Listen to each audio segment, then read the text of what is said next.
Thank you. So thank you very much for inviting me to talk to you. So in my talk, I'm going to explore two specific aspects of late medieval and early modern British and Irish cadaver sculptures, namely damage and design. The carved cadaver shown here on the title slide can be found in the Church of St James in Dursley, and barring the missing head and it being moved to a window ledge, it's typical of this style of memorial.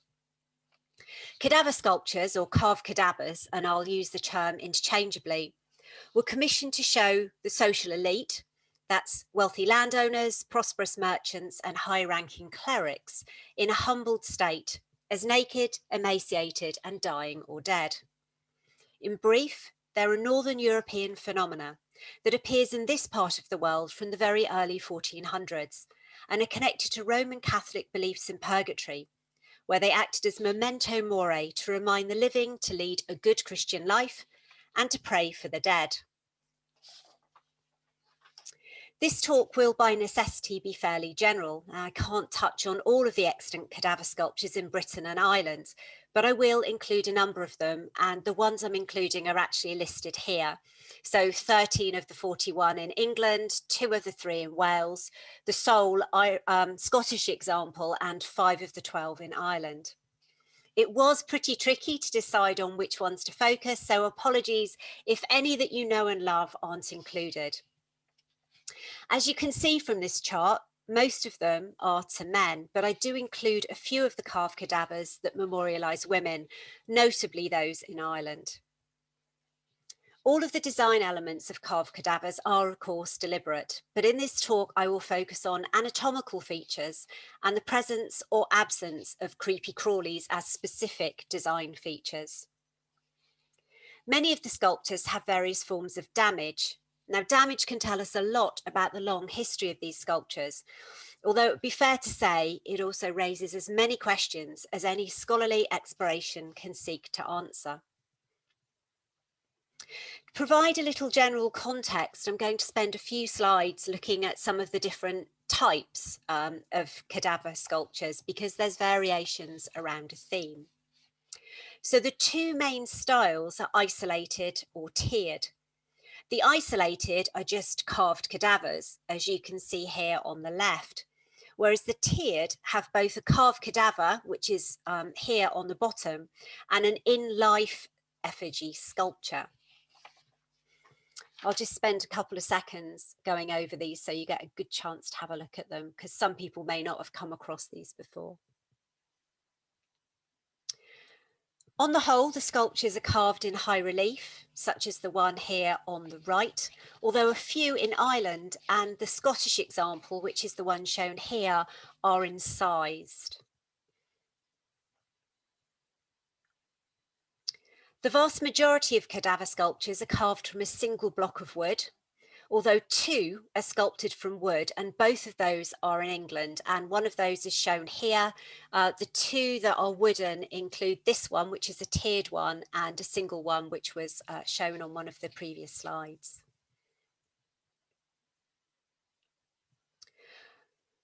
Most of the British cadaver sculptures are shown as an intact body, but a small number depict the body in an anatomised state, and this is an example of one of the ones in Ireland that do this. There are also some differences in whether the cadaver sculptor shows the body with creepy crawlies, such as the one here on the left, so it's shown in a state of decomposition, or whether the body is shown uninfested, such as the one here on the right. And Ireland is the place to see decomposing carved cadavers. And as you can see, there's quite a few interesting creepy crawlies. So as you can see from these previous few slides, there are a number of different design elements to these sculptures. They appear not to be off-the-peg items, but rather one-off pieces, although there are some standard elements that suggest there may have been some sort of pattern book, or more possibly wax models, maquettes, that could be shown to prospective commissioners, who could then put their own stamp on the final product. The reason to suggest some sort of standard design is that in England and Wales, they largely conform to type. a naked, emaciated man covering his genitals, laying in an open burial shroud, which is knotted top and bottom. And the example here is completely typical of what these look like. Now, variations on a theme do appear. Alice de la Pole is female, and her naked cadaver sculpture shows her shrunken breasts. Her tiered memorial was in place in the Church of Mary the Virgin in Ulm before she died. So we know this design was her choice, including the very flat knees. Now, other aspects of this sculpture are really exquisitely carved, such as the shroud with its delicate folds. Also, there's a lot of correct anatomy here. Her teeth and her hands, which show veins, and her arms, which show bones. So the fact that there's a deliberate decision then to show very flat knees may very well symbolize that she was very pious and spent a lot of time praying. Another variation is to be found on the memorial to Bishop Paul Bush in Bristol Cathedral. His sculpture does not have the burial shroud element, and so he retains his post-mortem modesty by appearing to wear a pair of shorts. They certainly look more like shorts than anything else to me anyway. Now, Bush died around the time that the Protestant Queen Elizabeth came to the throne, so any overt nod to Roman Catholic belief in purgatory would have been frowned on. It's notable, though, that Bush's head rests on a mitre. Now, when Edward VI's reigned, Bush took advantage of the new ability of the clergy to marry, but shortly after Queen Mary gained the throne, she returned the country to Roman Catholicism and priests to celibacy. But Bush stayed married, and thus he was deprived by royal commission of his bishopric. This particular memorial, therefore, shows his Catholic faith with its carved cadaver theme, but also speaks to the socio-politics of Protestant monarchy in emphasising his status as a married bishop. Bush was not the only man memorialised with this juxtaposition of political and spiritual in the memorial. Sir George Blount was a notable recusant. His sister was Henry VIII's favourite mistress, Bessie Blount, and she bore the king a son, his only acknowledged son out of wedlock, the Duke of Richmond. And it could be this, combined with his quiet Catholicism and loyalty to the Queen, that seems to have permitted Blount a memorial which is both Elizabethan in style, yet incorporates the very Catholic carved cadaver. The carved cadaver is very, very badly damaged, but close inspection shows it bears the typical hallmarks of featuring a naked, emaciated male laying on an open burial shroud. You can see his hands are crossed over his groin, and thus his post-mortem modesty is maintained.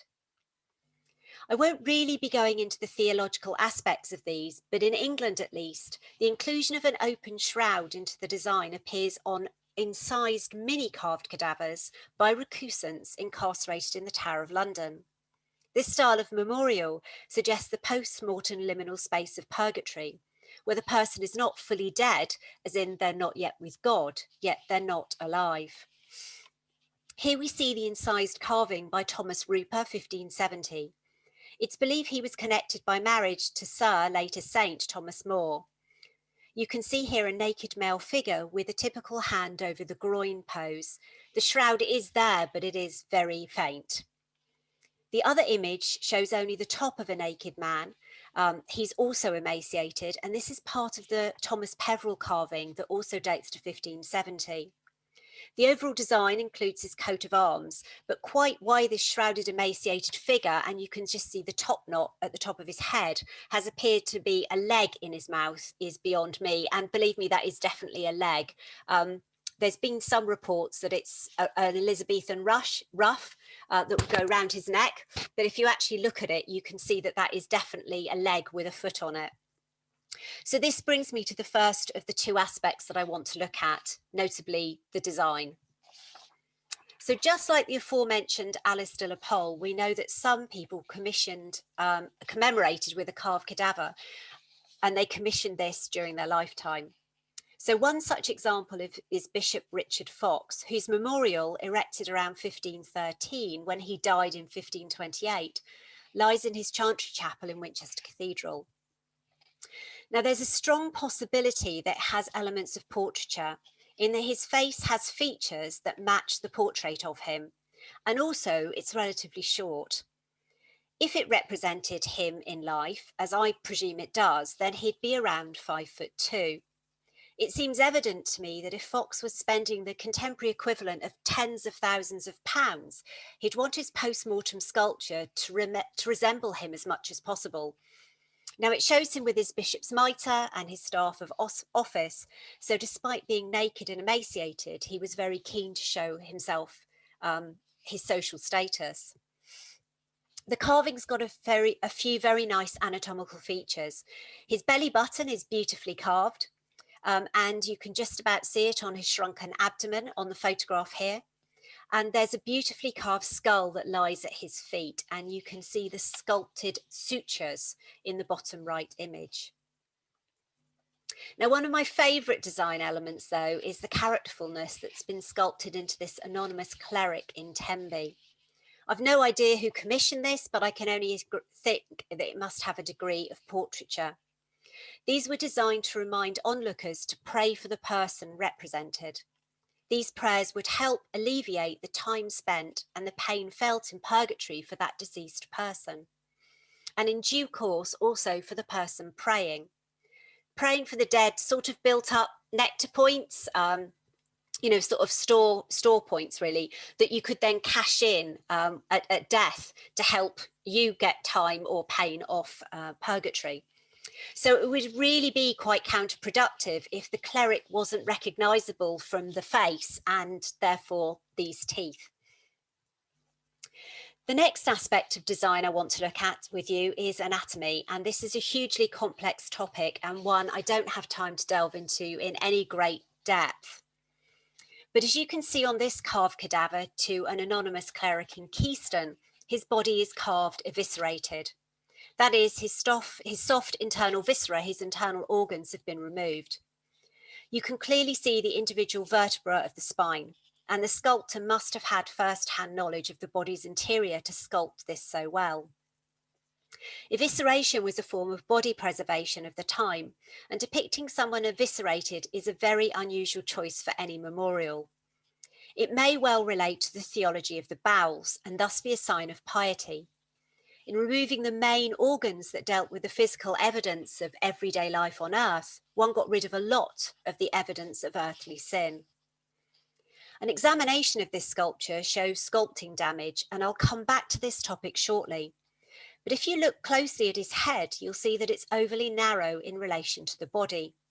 I think that during the carving process, some of the wood split, and as such, the carver needed to adapt the design. Another carved cadaver that has an anatomical design element is to Sir Roger Rockley.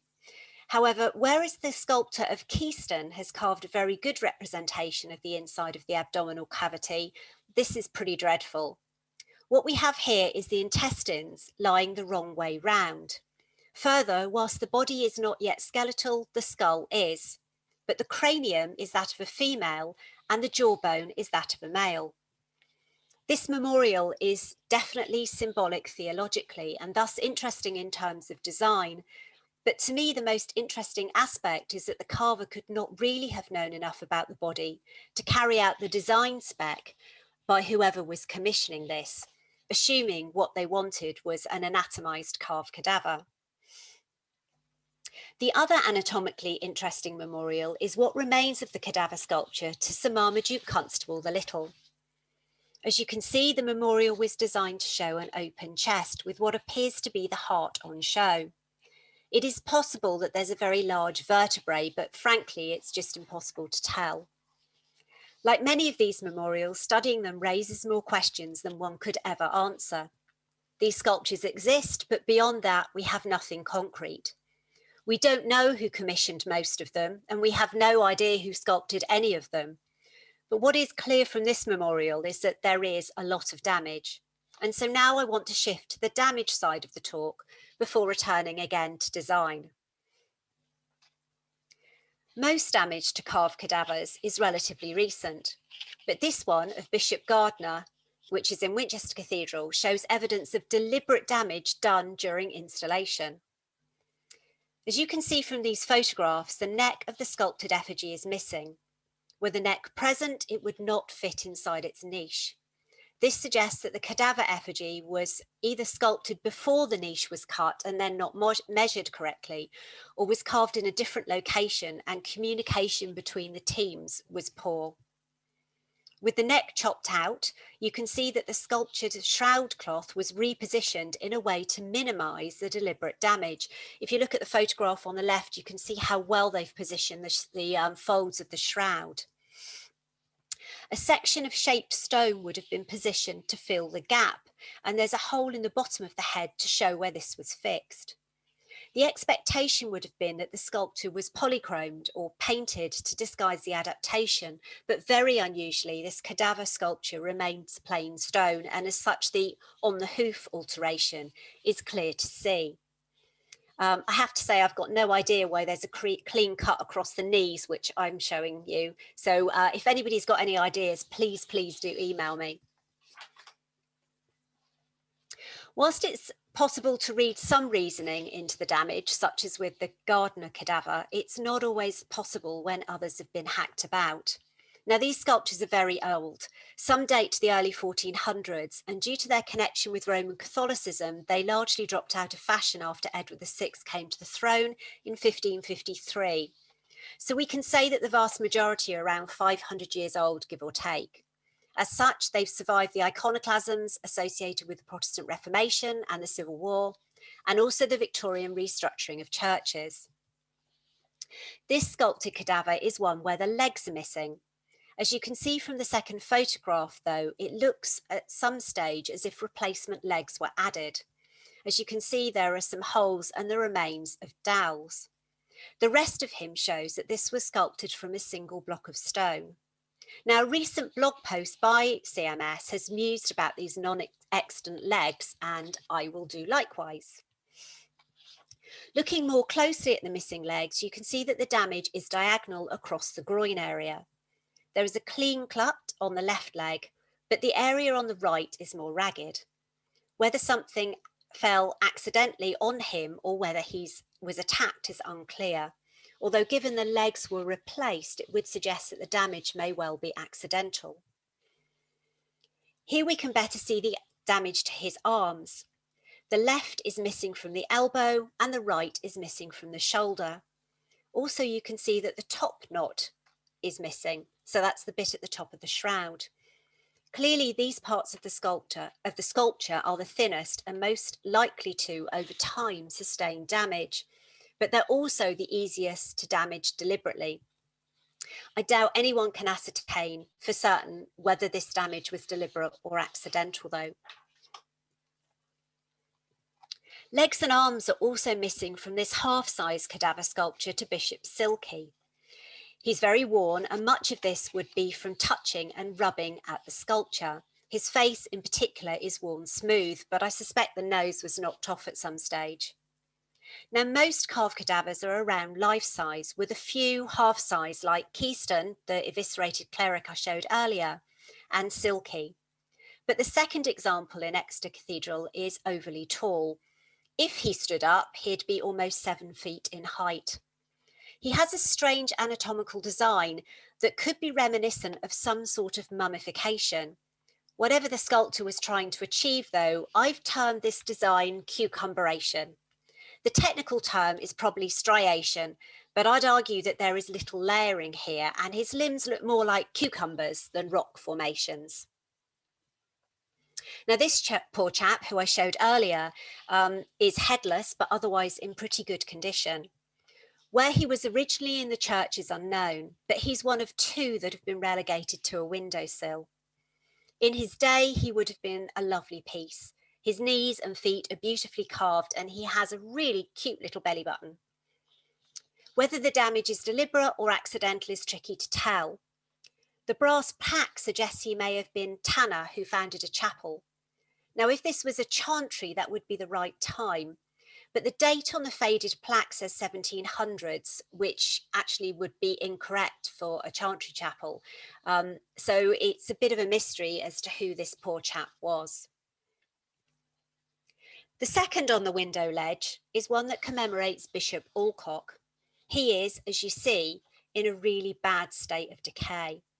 Now, in his day, his cadaver sculpture was part of a rather stunning memorial, and that was in place until the late 1800s, as the illustration shows. Quite when he was shifted to the windowsill is missing from any documentation, but the conditions there are not doing him any good at all. As you can see, a head has been loosely attached to the body, but it's not his head. The replacement head has a crown, so belonged to somebody totally different. Ely Cathedral, and All Cocks Chapel in particular, was very badly damaged before its Victorian restoration, so I assume the damage to this cadaver sculpture comes from a ceiling fall which beheaded him. But regardless of the condition it is now in, it's a huge shame to see something that was once hugely prestigious and expensive relegated to an inauspicious location where damp will further decay the stone. Alcock is not the only cadaver sculpture with the wrong head, though. This example in North Curry has a botched head repair. The carving of the body and memorial is quite fine, but the replacement head is crude, to say the least. The neck is missing, and the head, rather than falling back into the shroud, has been placed on a small boulder like a pillow. The replacement head is a clerical one with a tonsure, but whether the original chap was a cleric is just unknowable. His lower left arm has been replaced too, and sadly that is also not a particularly great piece of work. I can find no documentation about these repairs in the church records, so again, it's just another mystery. The next mystery concerns the damage to this sculpture, the carved cadaver to a cleric in Paynton. The damage here is deliberate, and I would suggest reasonably recent.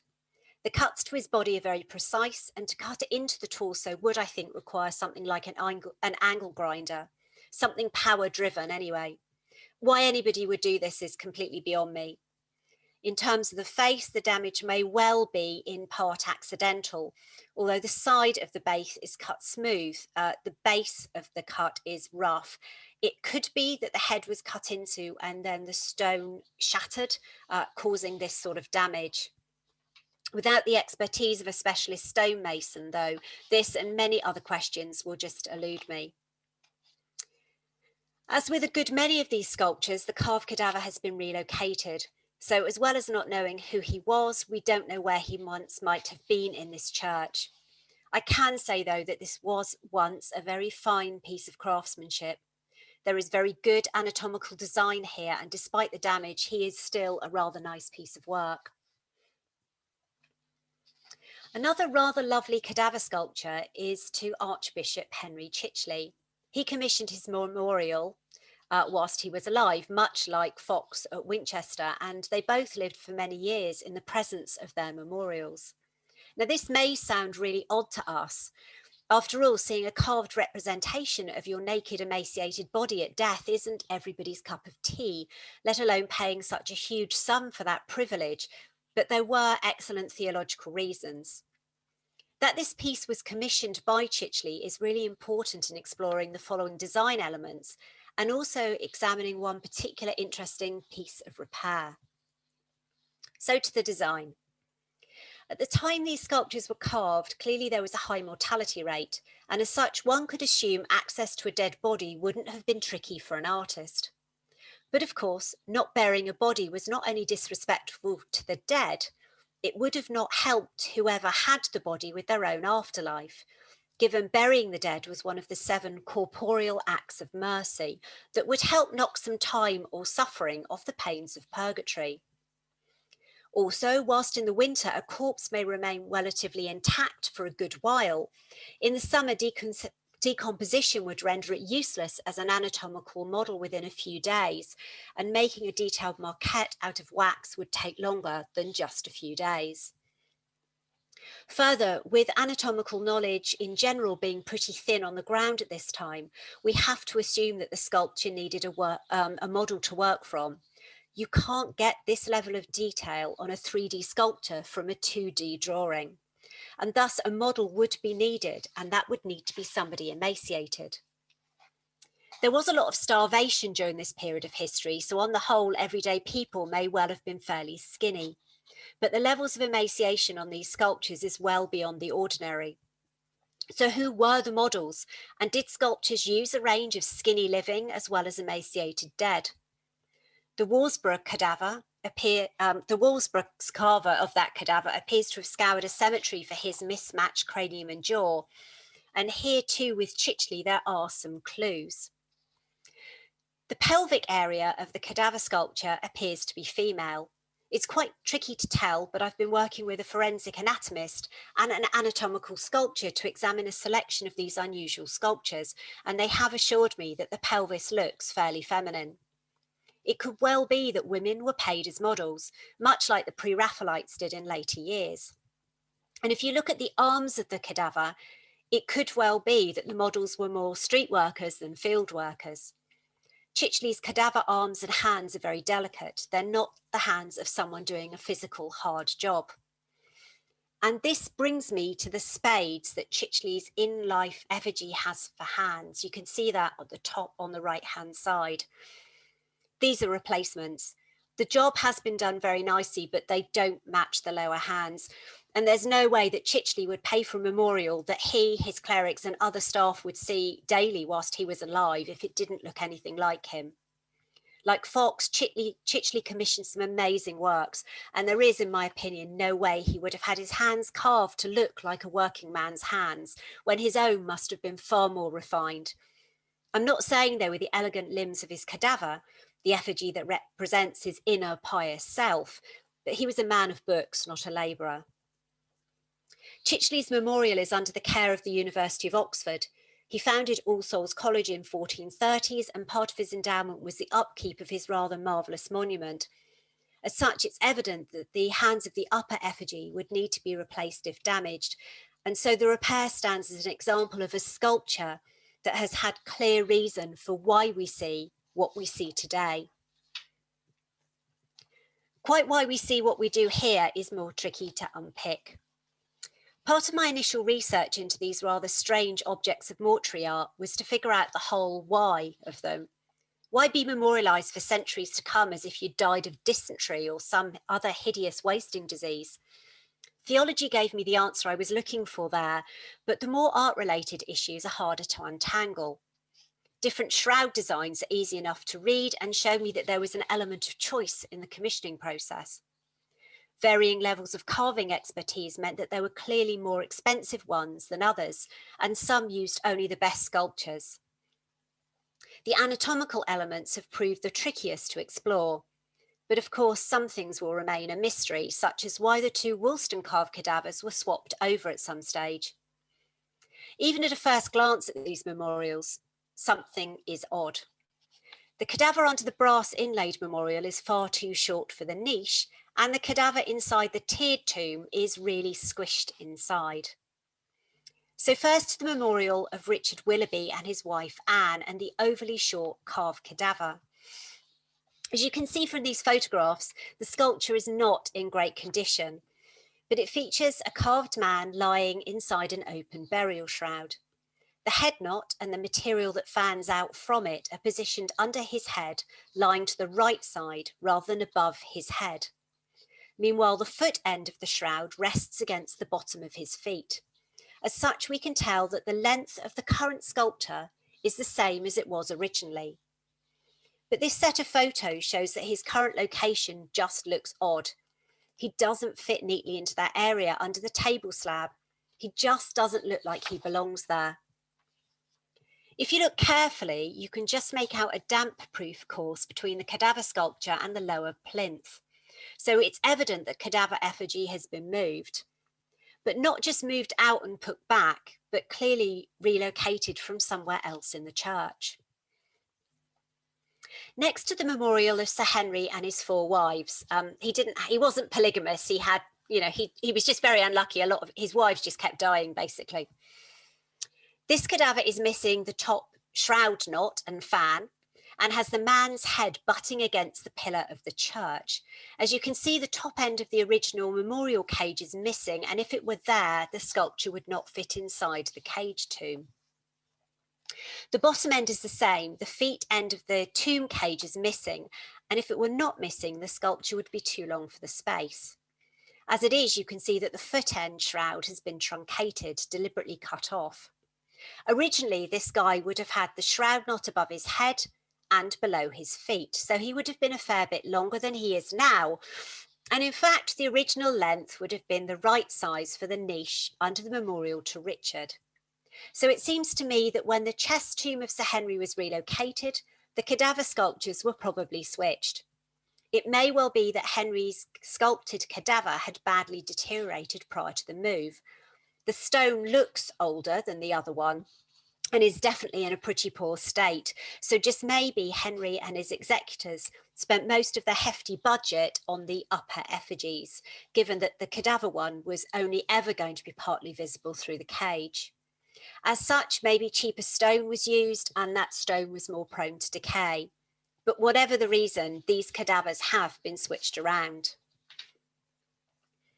I'm now going to move on to a different aspect of cadaver designs and explore the only sculpted cadaver effigy in England and Wales that is verminous. The memorial that is alleged to be of John Wakeman, the last Bishop of Tewkesbury Abbey. And this will segue into an exploration of the Irish cadavers and finally the lone example in Scotland. On Tewkesbury then, we see a number of creepy crawlies. We have a bug on a knee, a snake on each leg, a mouse on his belly, and a toad by his left ear. All of these creatures had various associations with sin and rot and biblical end times, and as such add to the theological reading of the memorial. But what is most interesting is that they all lie on top of an intact body. In fact, apart from the eviscerated cleric, Sir Roger Rockley's open torso, and what's left of the open chest memorial to Sir Marmaduke Constable, all of the English and Welsh carved cadavers are of fully intact bodies, and even the 3 anatomized examples do not show a body in decay.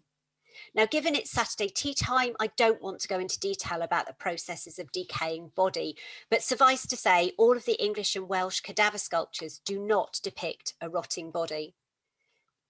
And this is in stark contrast to a good many of the examples in Ireland. To start, Rice at Waterford is evidently a very close match to the sculptures you've already seen. Granted, anatomically, he's not fantastic, but he fits the emaciated, modest male in an open burial shroud design.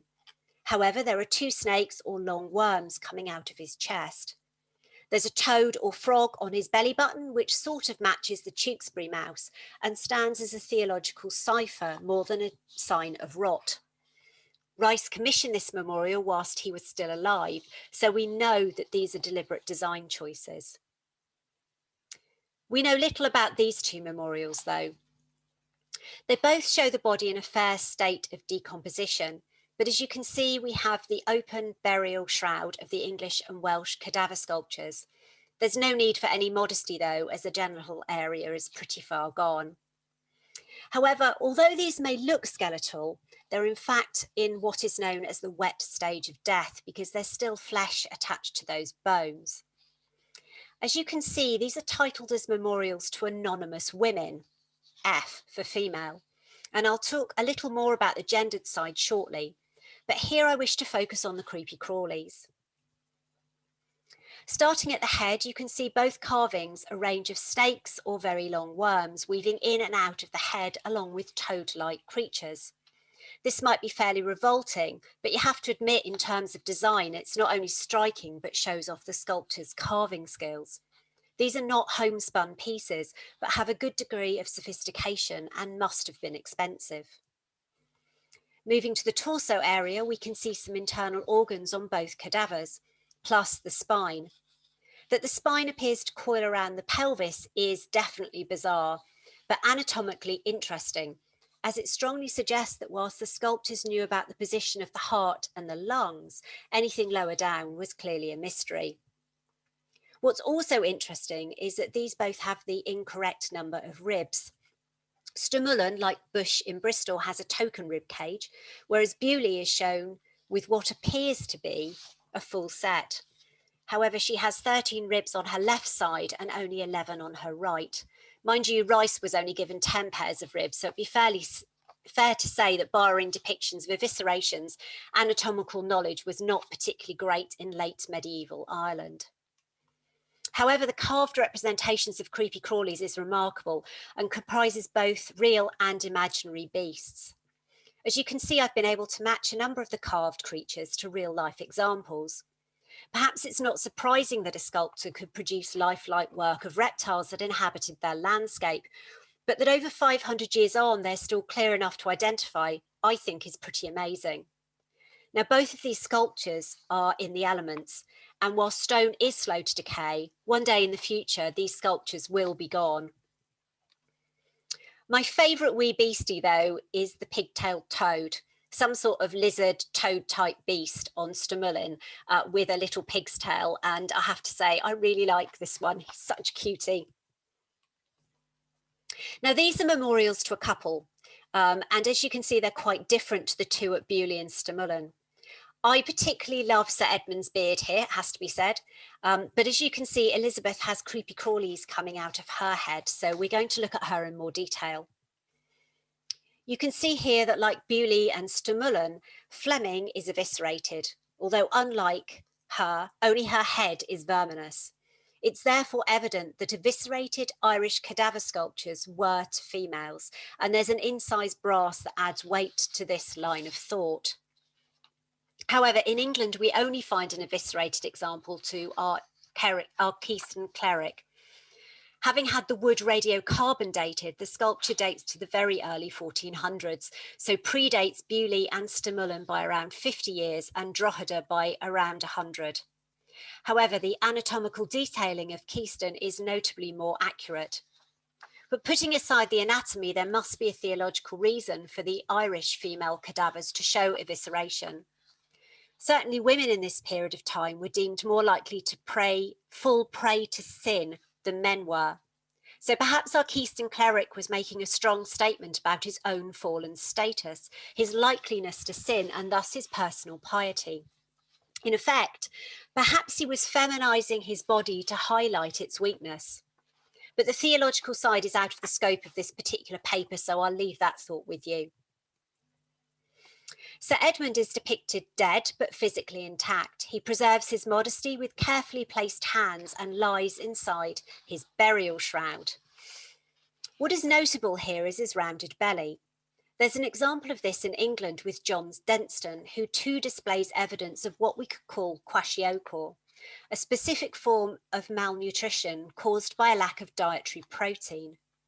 What this strongly suggests is that this form of malnourishment was present in both Ireland and England when these sculptors were working. It, like many of the other anatomical features on these sculptures, were clearly not ones easily invented. You'll note on the slide, next to John lies a woman, his wife Catherine.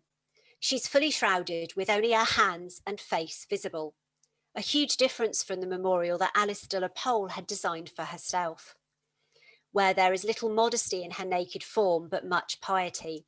And the gendered aspects of these sculptures are a particularly fascinating feature. And so to the last of the examples I wish to show, and this is the sole extant cadaver sculpture in Scotland. Like the Irish examples, it's a tomb lid, but in a sort of take on the tiered example in England, we find a number of in-life effigies. It's unclear which of the males from the MacDougall family is memorialised by the cadaver. Maybe it stands as a symbol for all of them, as we do have 5 tiny little people and 1 tiny little cadaver. But as you can see, this little cadaver has been defaced, but otherwise has sustained little damage. But a rather fun feature is his Cumberland sausage-shaped intestines and the huge frog or toad that hangs off them. Again, evidently symbolic, we can see here, like Rice in Waterford, links with the English and Welsh carvings, but also the Irish ones. He's fully intact with his viscera in show and lies inside an open burial shroud. So in this talk, I've given a brief but hopefully informative overview of some of the design features and various aspects of damage to British and Irish carved cadavers. Rather than finish with anything grisly though, I'll leave you with the toothy Temby guy and with the thought that if he didn't have this facial feature, then maybe he really upset the sculptor.